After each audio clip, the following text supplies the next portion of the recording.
Terima kasih untuk waktunya. Saya mendapatkan tugas untuk mengimbaskan.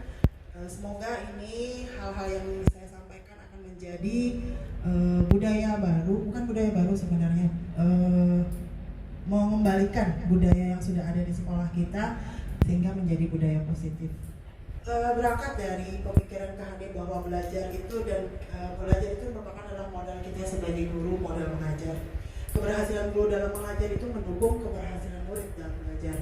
Semuanya itu baik kita, apapun yang kita berikan kepada anak-anak kita, kepada anak didik kita, itu dapat berhasil apabila ada budaya positif yang dapat mendukung. Budaya positif itu dapat membentuk karakter murid, guru, visi dan misi sekolah. Lingkungan yang positif itu sangat diperlukan agar pembelajaran yang terjadi adalah pembelajaran yang berpihak kepada murid. Itu adalah filosofi dari utama dari KHD. Bahwa selama ini kita belajar, kalau mungkin dulu orang tua kita, guru itu benar-benar disanjung, ditakutkan dan sebagainya. Tetapi kalau sekarang pembelajaran itu dirubah, kita benar-benar berpihak pada murid, kita menghamba kepada murid. Guru penggerak ini senantiasa menunjukkan nilai ini dan menjalankan perannya dalam menerapkan budaya positif. Guru penggerak diharapkan mengambil peran untuk mewujudkan kepemimpinan murid. Jadi kita berusaha untuk supaya anak dapat menjadi pemimpin, minimal untuk dirinya sendiri dulu.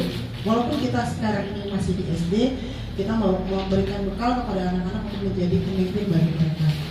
Tentunya teman-teman, bapak sekalian, bapak ibu sekalian, budaya positif ini nggak bisa saya jalankan sendiri sebagai guru penggerak atau saya sebagai pribadi, sebagai guru pribadi. Budaya positif ini harus bisa dijalankan dengan cara kolaborasi. Dan disinilah kita berdiskusi bersama-sama agar saya menawarkan kembali budaya positifnya nanti apakah bisa kita jalankan di sekolah kita. Ya, disiplin positif berasal dari bahwa Kiai Haji Dewantoro mengatakan di mana ada kemerdekaan di situ adalah harus ada disiplin yang kuat. Budaya positif itu tidak lebih dapat terwujud juga kembali dari disiplin positif. Namun kita kalau udah bicaranya disiplin, bayangan kita udah suatu pemaksaan, suatu penekanan kepada murid. Namun di sini Ki Hajar Dewantoro mengatakan bahwa sebenarnya disiplin yang baik, disiplin yang positif yang baik adalah apabila murid itu bisa dengan sekeras-kerasnya kepada mewajibkan kepada dirinya sendiri untuk melakukan sesuatu hal. Jadi bukan karena kita sebagai gurunya menyuruh atau meminta mereka melakukan sesuatu, tetapi memang berasal dari kesadaran dirinya sendiri. Nah, kesadaran dari diri sendiri itu disebut dengan motivasi internal. Jadi ada disiplin diri itu ada motivasi internal yang paling baik atau motivasi dari dalam. Buat apa dia melakukan itu? Itu harus kita kembangkan. Buat apa kamu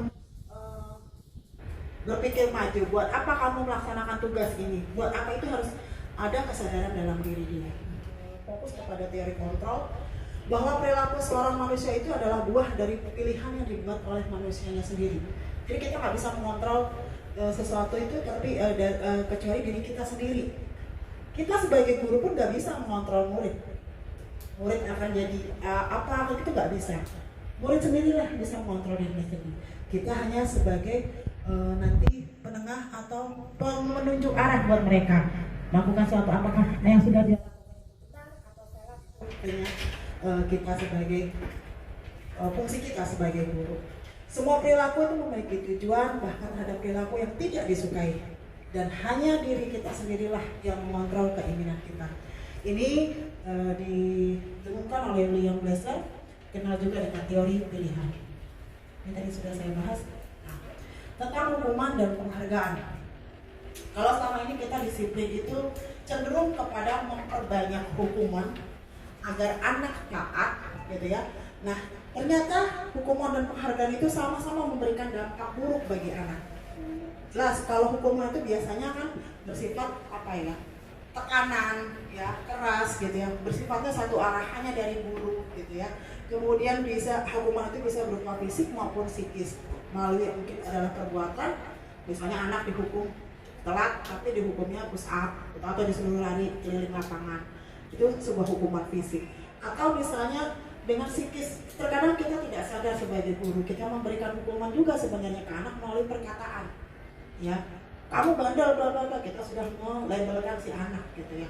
Itu diharapkan atau kita sama-sama yuk mulai dari sekarang kita hindari agar sekolah kita memiliki kalau sekarang di lingkungannya adalah sekolah ramah anak, mungkin lebih ini lagi kita kepada budaya positif supaya kita sama-sama memperlakukan murid-murid kita untuk lebih baik.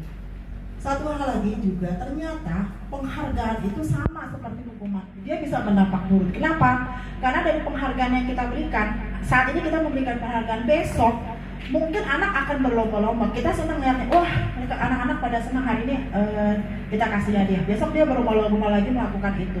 Tetapi yang dia lakukan itu sebenarnya bukan karena keinginan dari dirinya, tapi karena ingin mendapatkan penghargaan dari kita. Nah itu yang merendahkan gitu ya, merendahkan kemauan dia. Dia melakukan sesuatu itu hanya untuk mendapatkan hadiah, ya.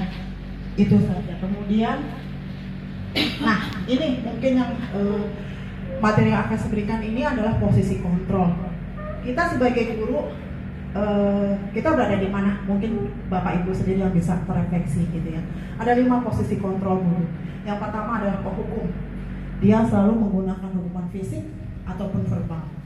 Kemudian pembuat rasa bersalah. Biasanya kalau penghukum itu udah oktavnya udah naik berapa oktav gitu ya, negurnya, kamu udah tinggi gitu ya, itu udah penghukum.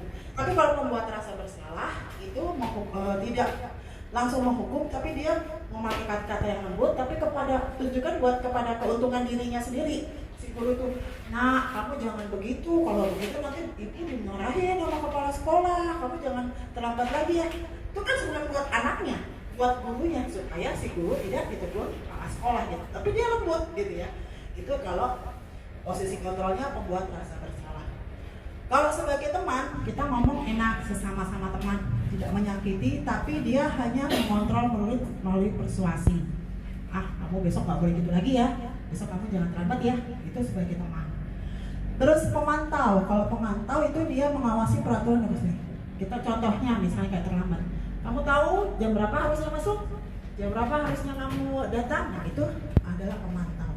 Nah yang diharapkan pada budaya positif adalah kita bisa berlaku sebagai manajer, yaitu mempersilahkan murid mempertanggungjawabkan perilakunya dan dapat menemukan solusi atas permasalahan sendiri. Misalnya tadi terlambat, mungkin kita ajak bicara, kenapa kamu terlambat, gitu ya. Kalau kamu terlambat, kita ajak berdiskusi, kenapa kalau terlambat, apa yang rugi buat kamu. Kemudian kira-kira apa yang bisa kamu lakukan supaya tidak terlambat lagi. Itu yang mungkin lebih mendorong anak yang mencari solusi sendiri untuk permasalahan, bukan kita. Besok kamu nggak boleh lagi, bukan dari kita, tapi dari anak. Oh ya Bu, mudah-mudahan ya kalau dari anak, oh ya Bu, besok saya akan berusaha lebih pagi bangunnya. Besok saya akan berusaha untuk mempersiapkan buku dari semalam dan seterusnya. Itu biarkan itu keluar dari anak. Kemarin saya sudah mempraktekkan ini karena memang tugasnya adalah memposisikan diri sebagai manajer dengan melakukan segitiga restitusi. Mungkin tadi sudah segitiga restitusi sudah dijelaskan.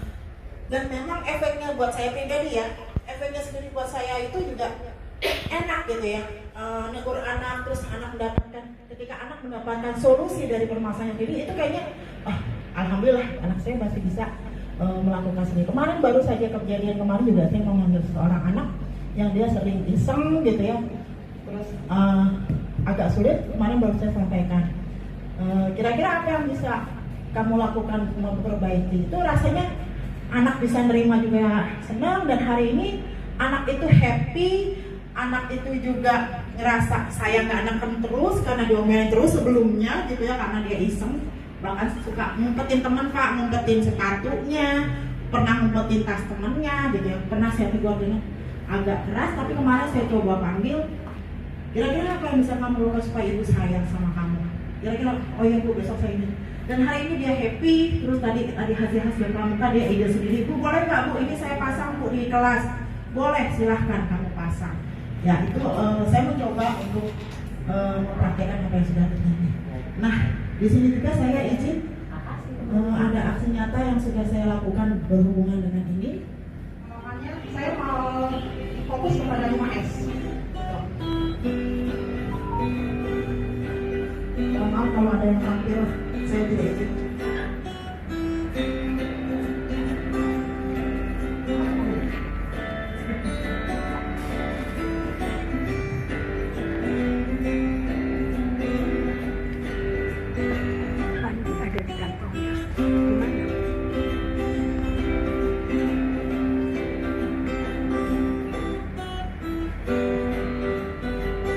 dari usulan Pak Wali, kita mengenalkan kebiasaan tanda tertib seragam dan kita lakukan di apel pada saat upacara. Nah ini yang saya berikan. Ini saya iseng-iseng gitu di atas lantai 4. Saya bukan guru kelasnya, ini anak kelas 5 keluar kelas. Saya pengen tahu nih anak kalau ada bukan gurunya, apakah dia menyapa, gitu ya? Apakah dia bersalaman? Alhamdulillah, anak-anak kita sudah mau bersalaman walaupun bukan guru kelasnya. Ini saya bahagia banget. Padahal video saya coba iseng-iseng, ternyata ini saya bisa pakai dan buktikan bahwa alhamdulillah 5S kita minimal sudah bisa berjalan. Karena awal-awal kan kita sudah jangankan sama guru lain, sama guru kelasnya aja untuk menyapa, bersalaman masih seperti itu. Jadi sudah mau bersalaman, saya bersyukur. Oke, ini adalah hasil pembuatan kesepakatan.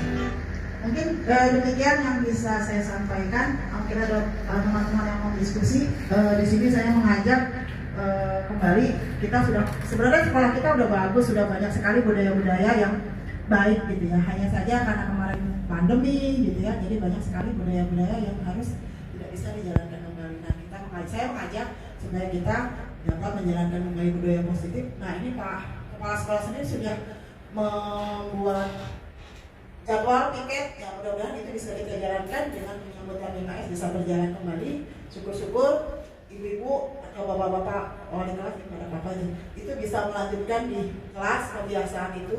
Sebenarnya kebiasaan 5S juga tidak harus misalnya berbaris gitu di depan kelas, di luar ada apel atau upacara seperti yang Pak Wandi sudah juga jalankan dengan menyanyikan lagu Indonesia Raya, menyanyikan lagu wajib itu juga sudah.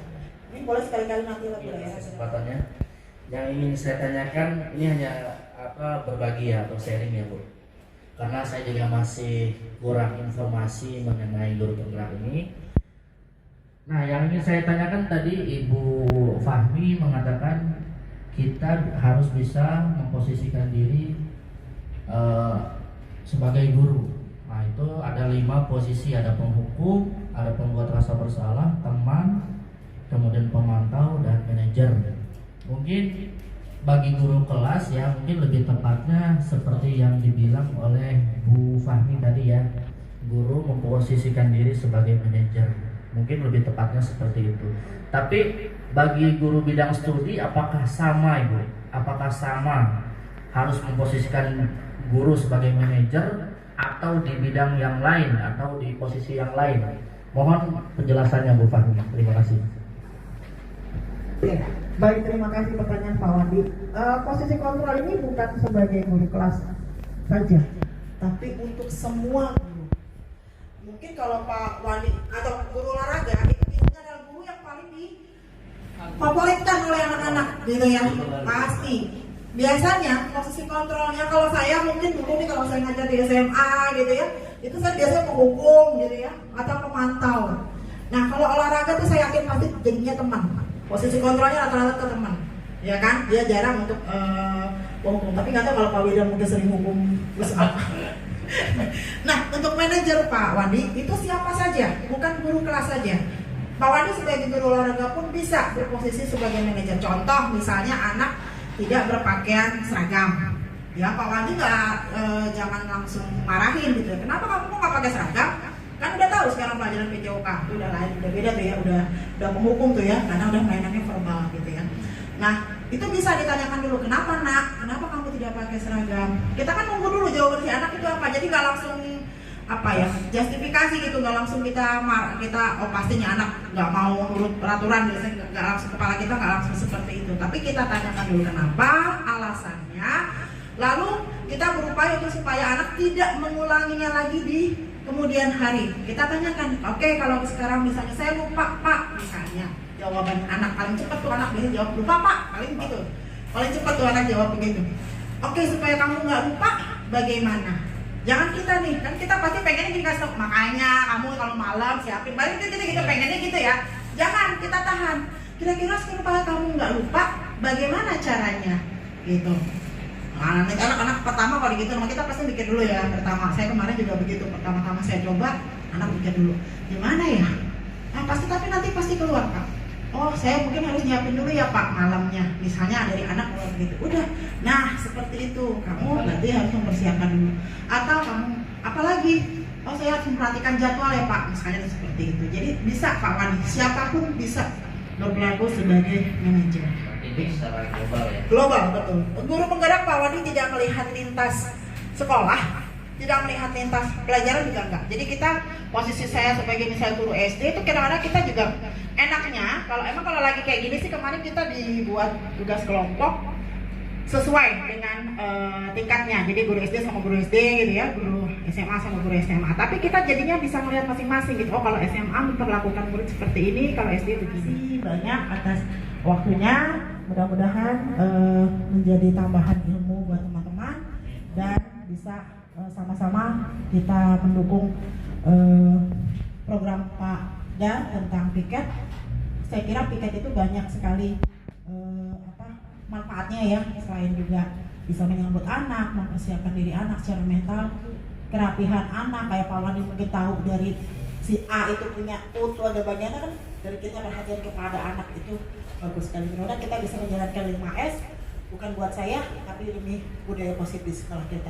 Terima kasih, sekian, wassalamualaikum warahmatullahi wabarakatuh. Waalaikumsalam.